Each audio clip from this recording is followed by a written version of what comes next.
Oke, sekarang kita mau menghitung kecepatan partikel gas pada gas ideal ya. Nah, di sini ada beberapa rumus untuk menentukan kecepatan partikel gas.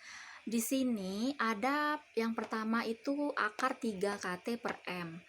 Kemudian itu rumus ini akan sama dengan akar 3 nRT dibagi M, kemudian akan sama juga dengan akar 3 RT per MR, dan sama dengan akar 3P dibagi rho. Nanti perbedaannya itu di variabel di soal. Kalau soalnya nanti ada pakai mol atau pakai MR, berarti kita bisa pakai yang ini ya, M, atau pakai MR di sini. Nah, kalau nanti diketahui massa jenis pada soal, massa jenis zatnya atau massa jenis gasnya, berarti kita pakai yang rho gitu. Ini sama-sama untuk menghitung kecepatan.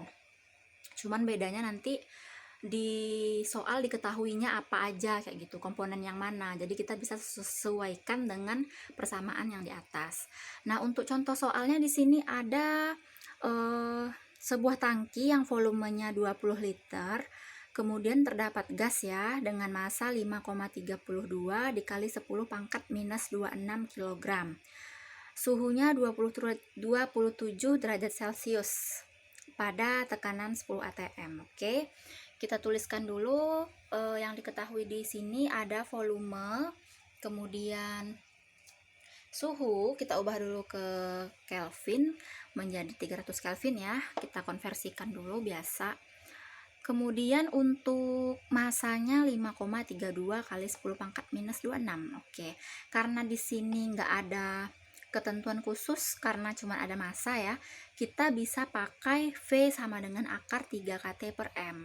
Kita masukkan ke persamaan ini angkanya 3, K-nya itu nilainya 1,38 kali 10 pangkat minus 23, kemudian suhunya 300, masukin massanya di sini.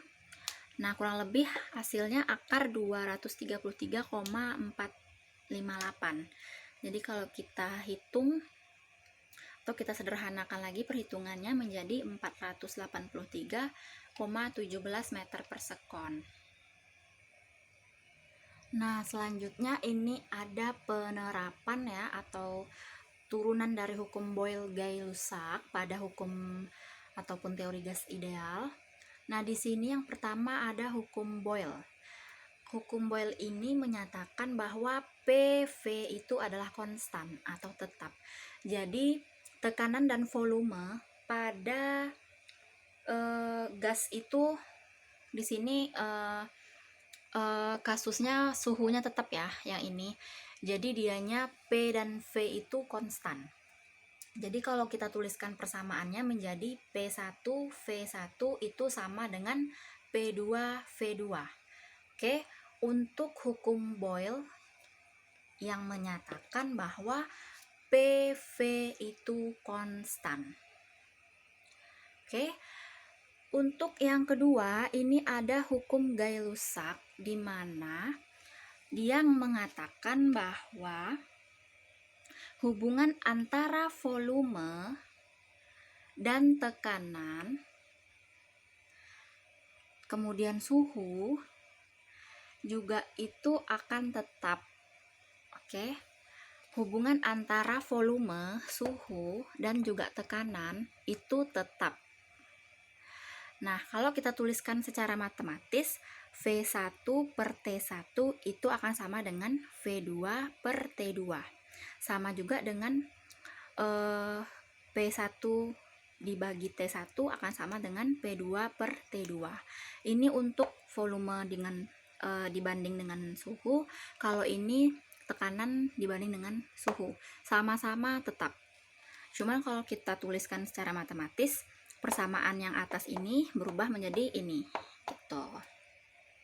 Kemudian untuk yang ketiga itu ada hukum Boyle-Gay-Lussac. Jadi gabungan antara hukum Boyle yang atas PV konstan sama hukum Gay-Lussac V dan P itu dibandingin dengan suhunya itu konstan, maka bisa kita tuliskan ke persamaan yang ketiga untuk hukum Boyle-Gay-Lussac. Jadi gabungan ya, gabungan antara persamaan dari hukum Gay-Lussac dan hukum Boyle menjadi PV per T itu tetap. Nah, kalau kita rincikan persamaan ini menjadi P1V1 dibagi T1. Nah, untuk P2V2 dibagi T2, kayak gitu ya. Sekarang kita coba cek ke contoh soal. Oke, untuk contoh soalnya misalkan seperti ini ya. Ada grafik nih, grafik perbandingan antara volume dengan tekanan. Masing-masing satuannya meter kubik dan pascal.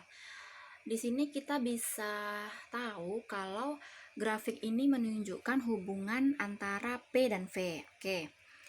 Kemudian jika suhu mula-mulanya itu kita anggap T, maka suhu akhir gas ideal tersebut adalah berapa? Jadi T ini adalah T1-nya ya.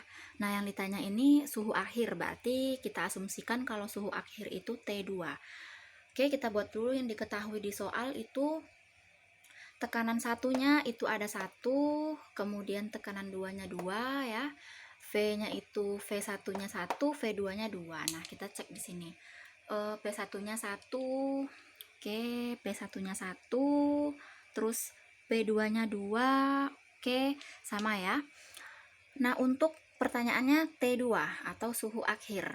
Kita pakai persamaan perbandingan tadi yang dari hukum Boyle-Gay-Lussac, kita pakai P1V1 dibagi T1. Kemudian untuk ruas kanan pakai P2 dikali V2 per T2. Terus kita ubah ke bentuk yang kayak gini ya, biar pernya hilang. Terus kita masukin nilai P1 sama V1-nya, nilai T2-nya yang ditanya. Untuk P2-nya 2, V2-nya 2. T1-nya T1. Nah, T2-nya berarti 4T. Gitu ya.